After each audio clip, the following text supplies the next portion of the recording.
All right, here we go. I think we're ready to go. All right, welcome to the Generation Gaming Podcast. I am G. Lewis at your service once again. Thank you for joining us here on the Generation Gaming YouTube channel. This is episode 3 of the new and improved Generation Gaming Podcast. I think everything sounds all right. Let me check something out here real quick.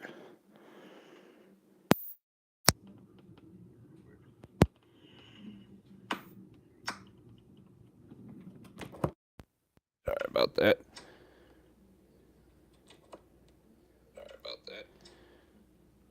Okay, all right. Ready to go now. All right. Like I said, this is the new and improved version of the Generation Gaming Podcast. Doing a little bit of things a little bit differently now. Shortened, dumbed down version, if you will. I should say dumbed down version because we're not dumb here. Pretty smart peoples. Yeah. So, what do we got today? What are we doing today? What's a little different on the podcast horizon? A couple things. Number one, I am not noticed over on Twitch where I'm live majority of the time because I want to make this a weekly thing, of course. Sorry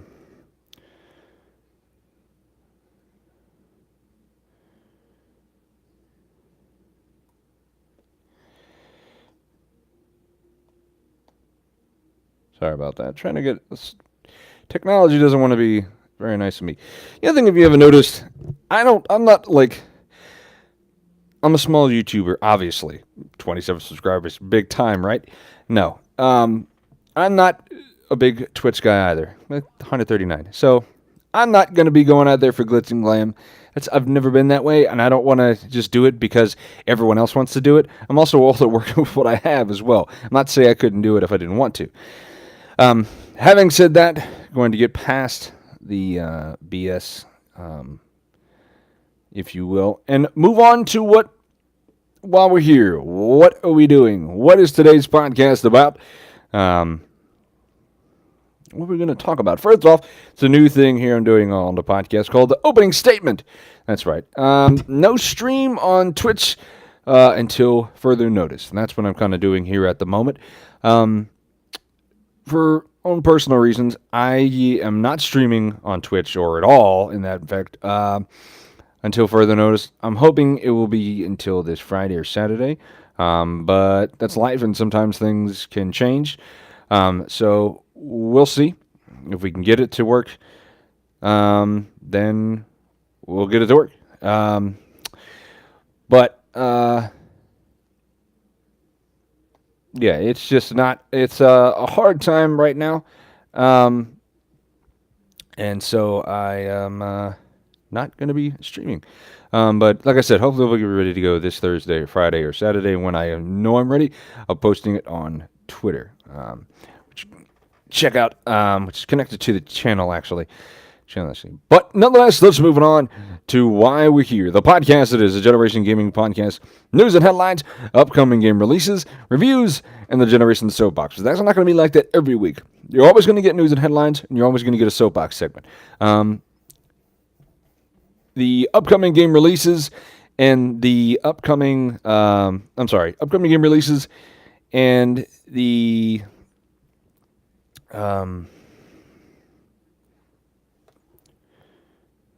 sorry, one second, everybody. Gotta let everybody know I'm streaming. And the reviews, that's not going to be obviously something that's going to happen every week. Because I'm doing this every single Monday, this is not practical, you know what I mean? Like, there's not that much to talk about in the gaming world, especially like now, because all it is because it's Cyber Monday, so I'm getting bombarded news-wise. There's not a whole ton of news, so it's like buy. I don't care about that. I don't need to buy. I'm good. I got plenty of games right now, and I'm gonna get more. I'm always up to date with my games. I'm always there what I need to be, so no problem. So,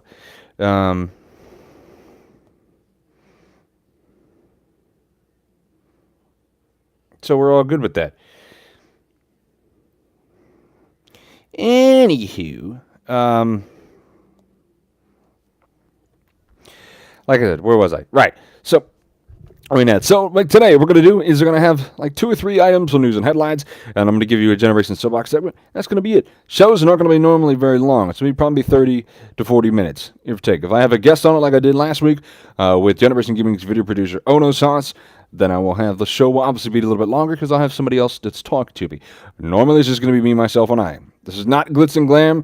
If you want to talk on the chat, I will respond. Obviously, it's not any, harassment or racism or anything bullshit like that. I will respond. I don't have a civilized, fun conversation with you because that's what I try to make Generation Gaming about. I try to interact with the gamers, trying to have people involved, and get everybody's opinion. Because I want Generation Gaming to be a platform for gamers to come, to have their voice heard, because I feel like that's something that's not in the gaming industry or in the world at the moment. So that's what we're doing. But nonetheless, let's move on and get on to the show at hand. News and headlines. This is probably one of the most hilarious things and outright ridiculous things. If you noticed in the thumbnail of the video is it looks like I'm punching, this. Nice. It's a box, right? It's a crate, whatever you want to call it. It's wooden. Well, a coalition of concerned parents condemns video games' false depiction of how easy it is to smash wooden crates. That is true. I am not joking when I said that. That's right what I said. So here's how this went down. Apparently, citing a potential threat to safety of their children, a coalition of concerned parents issued a statement today condemning dozens of popular video games from a range of publishers and platforms for what they claim to be a misleading and deception on how difficult it is to smash wooden crates. Yes, that's what I said. To smash wooden crates. Because violent video games, GTA, all those, Saints Row, all those horrible games, violent videos, Call of Duty in general, Battlefield, whatever violent video games, mature rated games, weren't enough. Now we got to get to those darn pesky wooden crates. They're just demoralizing our children of the world. Our current generation of children are just going to be downhill because of these wooden crates. Man, we got to stop this now. They're going to destroy everything. And I don't even know how to go from here. What I'm going to do is I'm going to read you the comments, the quotes that was given out by a woman, the group spokesman. Her name's Laura Egan. And she had 2 quotes that she gave out. And I'm going to kind of give you my thoughts on it. It's the most ridiculous thing I've ever heard in my entire life. Okay, first of all, she's quoted as saying, and let me read the quotes first and I'll give it to you.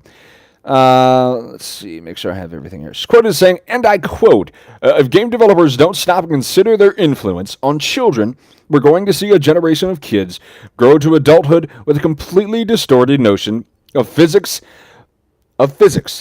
Millions of kids conditioned to believe that punching or kicking crates will cause it to burst into splinters or in some cases even trigger some kind of explosion. End quote.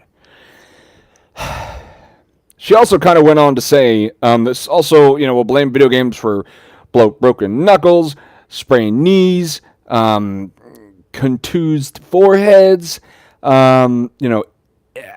each year, and also speculating the number will surge because I guess more gamers enter an increasingly box-centric American workplace. Are you shitting me right now? This is literally a thing. Some parent got this mad because her dumbass child wanted to go and start beating up a wooden crate. Guess what, little Billy? It doesn't work like that. Don't do that. I'm sorry, but if you need to go and describe to your children, hey, don't punch this hard crate that's not going to explode and blast coins out everywhere for you to pick up. It's not. I feel like it's really ridiculous. It really is. And I kind of feel like, this is not something you need to blame the video game world on. You need to blame this on your stupid child that obviously doesn't understand reality from fiction and can't different. You know what I'm trying to say. Trying to divide the two. You know what I meant. From what, like I said, is reality, what is fiction. If you seriously can't go up to your child and say, okay, little Billy, now, You need to stop punching that wooden crate. It's going to hurt you. And the red ones, they're going to explode and blow you into a million little Billy pieces. Now, if your kid, you say that to your child, and they obviously don't get it, and they keep doing it, maybe there's something else worse going on there that's the problem. Majority of children, a majority of kids, I feel confident enough to say that they obviously can distinguish between the two. They know that, man, if I punch this box enough times, I'm going to break my hand, probably, first of all, without cutting it up into a million pieces and getting splinters all over myself, and then trying to kick it and, twist my ankle, fracture it, whatever you want to call it, break it, maybe if you're that strong. So she goes on to say, and there's a second quote, and I quote, this one's a little longer, and I quote, most real-world wooden crates are sturdy enough to withstand the rigors of transcontinental shipping, and it takes a considerable amount of force and time to actually break one open.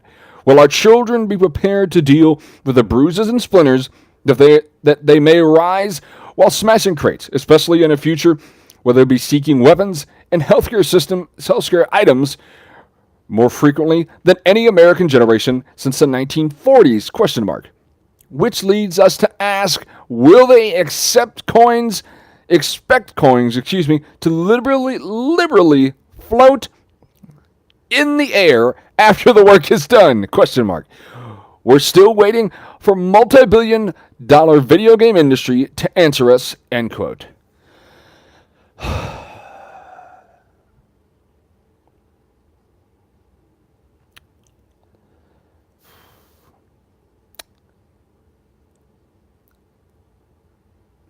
So apparently, though, they did commend the industry for what was it? For warning children that shooting red barrels or drums would result in a devastating explosion capable of killing bosses. That's right, bosses. Not you yourself, but the bosses. That's just the description of it. Like, come on. Really? You really need to, make this another thing? I feel like this is another just attempt to get at the gaming industry. Because there's violent video games. There's violent everything. That's our world. You want to try to hide your child in some little bubble. Now, I'm granted, it is different nowadays to be a kid. I think it's harder to be a child or a kid. I'm 31 years old, and when I was growing up, we didn't have social media. We had internet, but it wasn't nearly as big as it is now. I was born in 87. When I grew up, it was a small thing. It wasn't something big. I mean, I'd go outside and play. You had a lot more to do. Now, granted, actually, hold that thought real quick. Actually, we'll be back. 1 second.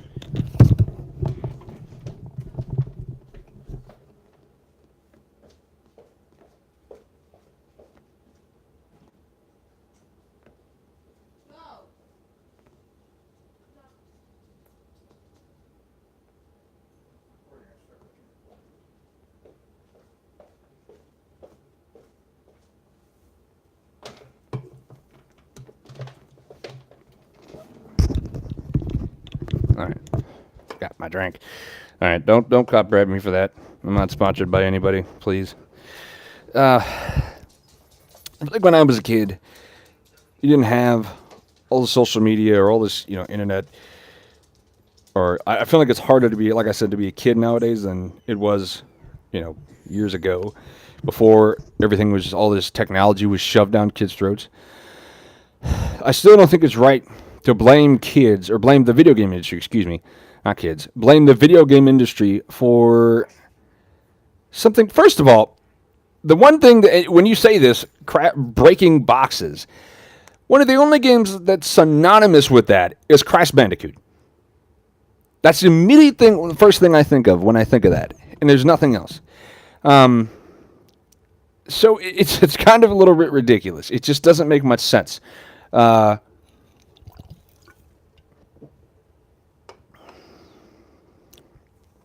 So I don't like it. I don't agree with it. I think these parents or this group is just trying to find another excuse to get on the video game industry for their violent video games.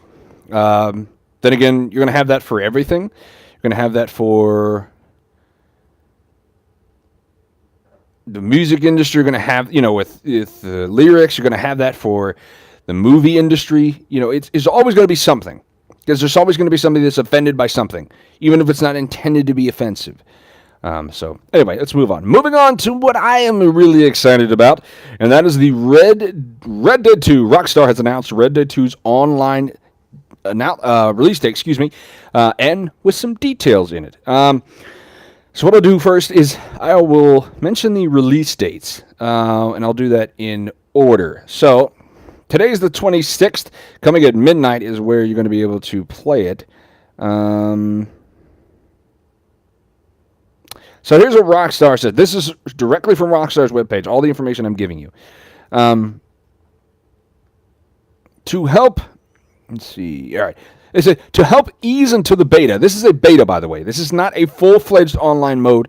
They're just throwing it out there. They're doing this very smart. Very intelligently. Very smart. Very intelligently. I really like how they're doing this. They're not trying to risk the chance of having the entire mode just crash on them. So what they says is to help ease into the beta and to mitigate major issues, we'll begin the early access period starting Tuesday, November 27th at 8:30 a.m. Eastern Standard Time. And then it says, and gradually scale the player base up to full access beginning on Friday, November 30th. This will be to help ensure that our servers could handle a steadily growing volume of concurrent players in the early hours and first days of the beta, and hopefully reduce the likelihood of any server crashes during the launch week as we get things up and running. And it says the full rollout details are as follows below.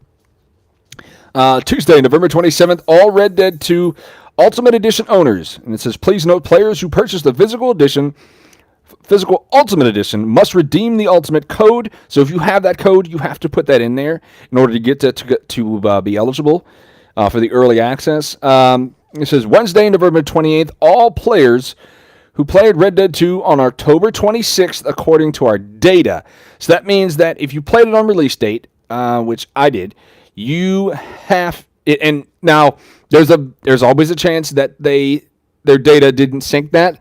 So don't be shocked if you play it. You try to play it and it's like, oh, it's not working for you. Well, like, what I played on that day, God damn it, Rockstar. It's always a possibility. I doubt it's going to happen.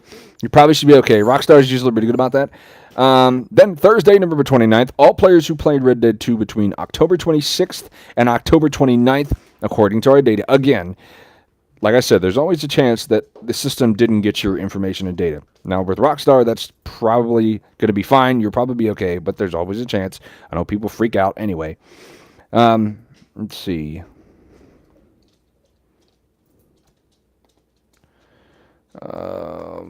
Sorry, 1 second.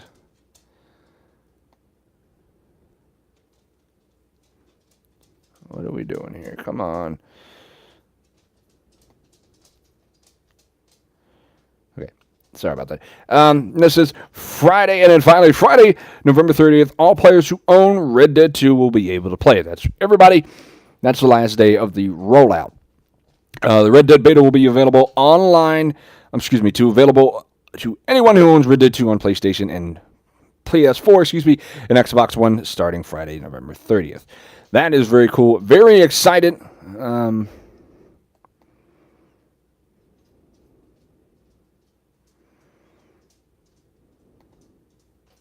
Excited for that. Let me give you a little bit of the details that they gave us. And there's not much. It's kind of some of the stuff we expected, or what you would guess you would get with this kind of game, especially if you played GTA 5 online.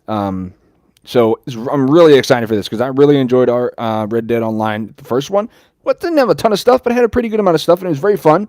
And then GTA Online upgraded from that. Remember, Red Dead 1 is the first game that gave us online with those Rockstar games, like with Grand Theft Auto and, Red Dead.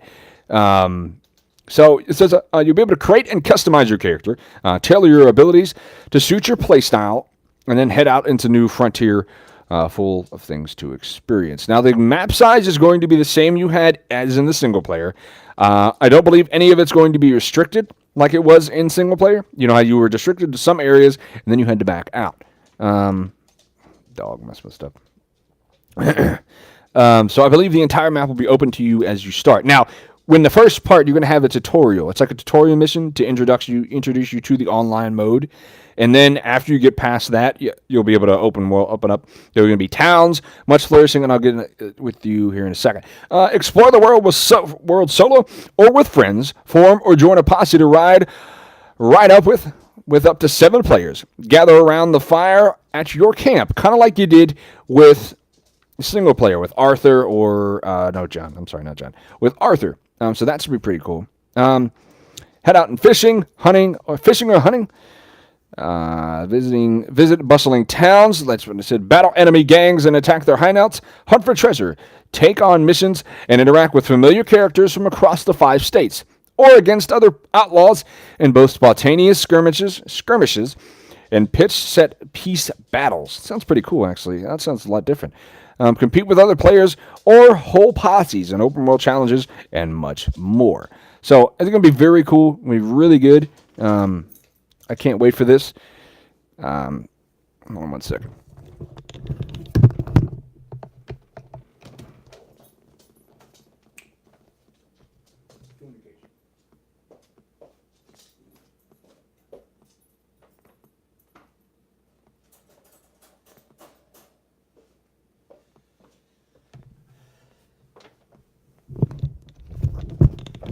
Note to self: put dogs in the cage when trying to record podcast if he's a bad doggy. You lay down, little one. Great. So now he's going to start barking. Come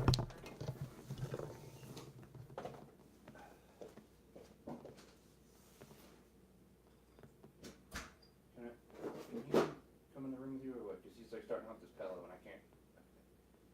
I don't want to rip it up on doing this. Okay, well, I need you to pick that up, Why do I need you to pick it up? because it's food.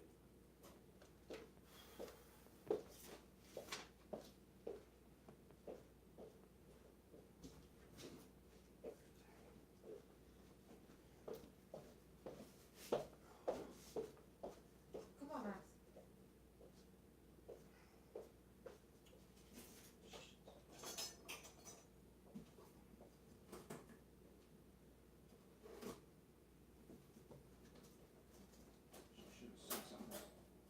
She probably did. Anything about food? I don't know if you have to take it out. I don't know if you have to take it out Let's be refrigerated. immediately. Should be. Too long.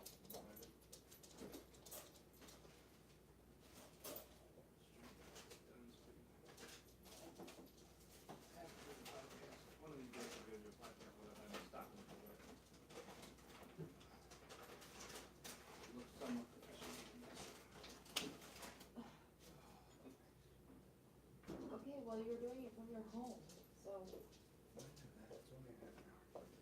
Almost done. Now I can you've make been some. out here for way longer than a half an hour, so you can get added up. Max, come on. Alrighty. Okay. So about that. So, where was I? Oh wait, you're right. Yeah. So, Come on, Max. lost complete train of thought. Great. Go. Red Dead Online. Right. Sorry. So I think it's going to be everything we experienced. You know, a lot of the stuff you're going to get from single player, you're going to get inside of the online, of course. So it should be pretty good. I'm excited for that. We're going to be doing now. I'm not going to be able to do it the day of. I'm not going to be able to do it tomorrow. Unfortunately, I'll be able to do it probably this Friday. I hope I'll be able to do a stream for that. That's going to be fun. Definitely, if not, definitely Saturday. All right, moving on to our last news and headlines topic.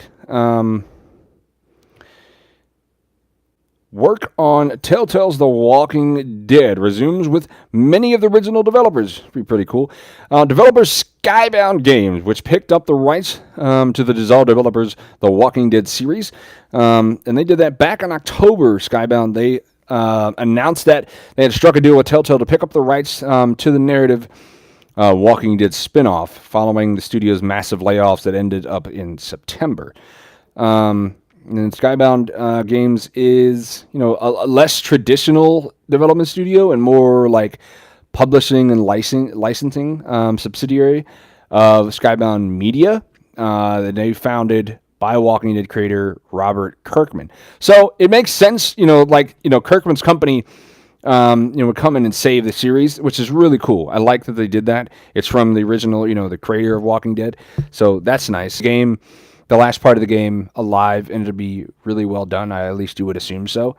We don't know exactly how many people are going to be brought back on the work of the final 2 episodes, but because Telltale laid off approximately 250 employees, some of which are not directly working on The Walking Dead, may not even be rehired, to be honest. Excuse me. Still, it's a positive story nonetheless. But there is a full note here that was released as well. And I quote that says, "Thank you for your patience while we worked with Telltale." This is from Skybound, sorry. "Thank you for your patience while we worked with Telltale to take control of Telltale's The Walking Dead. It's been a ton of work, logistically and legally, to get us to a place where we're able to roll up our sleeves and get to actual work. After Telltale shut its doors, the game was unfortunately unable to be worked on, and hence the release dates of Episode 3 and 4 have been delayed. But we're excited to let you know that many of the talented, passionate team members who originally worked on the games are resuming development efforts today. Soon, we'll be announcing release dates for the 2 remaining episodes. It's likely the previous seasons of the game may be unavailable to purchase for a few days as we transition. But not to panic. But don't panic. Yeah, my own words. We'll have everything back online ASAP. If you've already purchased Season 4, you will not have to pay again. Future episodes will be available to download as soon as they are released via your original point of purchase. Please continue to check back here on our Skybound site for future updates on the game." So, there you go. Not bad. I think it's a good thing right there. You know what? I think it's going to be fine. It was kind of a little worrisome there for a while, and deservedly so. You had every right to be. I totally understood that. So it's the development on the final 2 episodes of final season that began today. This is coming from Johnny Odell, the social media manager of the Walking Dead comic series. He posted in a blog today on Skybound's website. He also Odell also confirmed, I guess, the series game that would be returning shortly to online stores, like I just mentioned in that note. After Telltale's recent, bankruptcy proceedings resulted in the game being pulled from Steam, which makes sense. It's going to come off anyway because no company technically owns it. I mean, Telltale technically owned it, but they didn't have the wherewithal, or they didn't have the right they didn't have the money to do it, to put it out there. They originally halted all the sales of the final season back in September, which fits with everything that's going on. You could still access previous seasons. You could buy those up until last week. So good things in store for Telltale's The Walking Dead, the end of it. Anyway, it's episode 3 and 4. All right, moving on to the end of the show. The Generation Soapbox. Streaming and faults and hardships that come with it. Okay, so for a little bit over a year, I've been a streamer on Twitch, mainly. And it has not been something that has been easy, and I never expected it to be. Because a lot of big YouTubers have been doing this for a while. I'm also working with what I have as well. I'm trying to upgrade my computer. I'm trying to get a better microphone. I'm trying to get a better, everything. Trying to get a better camera. Everything to make it, what it is. I'm not a extremely great, amazing gamer. I'm great at some games. I'm really good. Other games, I'm obviously not. That's your niche. Nobody wants to watch, a stream where it's just boring. Where somebody's sucking ass at a game all the time. Why would you want to watch this? This is boring. Or unless you just enjoy trolling and you just troll them the entire time. But we all can't be Wings of Redemption. But so having said that, I've only got 139 members on Twitch, or followers, excuse me, and I have 27 subscribers on YouTube. So I obviously didn't use YouTube very much until maybe the last month. I would only post the big videos or big streams from Twitch onto there. So it's all right. But I didn't expect to get also a big bankroll as well from streaming. One of these days I hope to make an income from it. That'd be great. Because I'm extremely passionate about what I'm doing. It's just you got to roll out content all the time, and I know that the content I'm rolling out is very average, probably to some. It's very mediocre. It's not glitz and glam, all these great graphics and overlays, and eventually one of these days I'll get to that point. But I'm not gonna let it get me down. I'm not going to not do anything. I'm going to still stream and try to do these podcasts, give you my opinion, and I want you to come along for the ride, have your own opinion, have a place to come talk games. That's what I want this to be. But yeah, so I'm a small streamer. I'm trying to get there. I'm trying to find that niche, and that's why podcast is what I started with and what I was good at. But I'm going to try to do everything I can to upgrade Generation Gaming and improve it and make it a big success, because I want it to be not just successful for me, of course, but I want it to be a place where gamers can come, and have their voices heard. Be that place where you can say whatever you want, as long as you're not being racist, as long as you're not being aggressive or harassing anybody. You can say whatever you like. It's your opinion. This is the free world. This is the country we live in. Stream. What I've come to find is stream what you're good at. You know what I mean? Because you won't want to stream something you suck at, because nobody wants to watch that.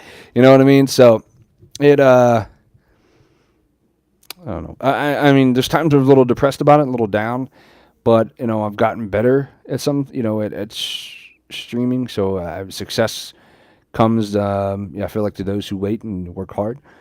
So one day I feel like I will get to where I want to be, but it's going to take time. I know the streamers that have taken years to get there. Noah J456 said it took him about 5 years to get to where he is now. I kind of look up to that theory. I know that's not for everybody, and that's not everybody's going to have different experiences with their streaming. My channel was firstly based on not zombies, but that's what I played when I first started. So now when I'm trying to do other stuff, I don't really get as many views, I noticed. When I do zombies, I get the most views, which is kind of disconcerting because I don't want to be a zombies YouTuber. But at the same time, it's not what I had planned for. Excuse me. It's just, maybe that might actually be the answer to my problems. I might have to be a zombies YouTuber and just comment on that. But I don't want to do that. I want it to be more than that. So comment on that. But I don't want to do that. I want it to be more than that. So we'll see. We'll see what happens. Anyway, thank you guys so much for watching. I am Jay Lewis. Oh my God, my eyes. What the hell's wrong with me? Oh, anyway, thank you guys so much. This has been episode 3 of the Generation Gaming Podcast here on the Generation Gaming YouTube channel. We'll catch you guys back next Monday night, 7 p.m. Eastern Standard Time. We started a little early today because I'm not 7 p.m. Eastern Standard Time. We started a little early today because I'm not streaming on Twitch, so I had more time to get the show ready. Yes, we'll catch you next Monday night, live 7 p.m. right here on the Generation Gaming YouTube channel, immediately following our stream over on Twitch, if all goes well. Stream over on Twitch, if all goes well. We'll catch you next Monday right here. Thank you guys so much. I'm Jay Lewis. This is Generation Gaming, the video game news outlet made for the gamers, by the gamers. Join the revolution to put the gamers' voice first.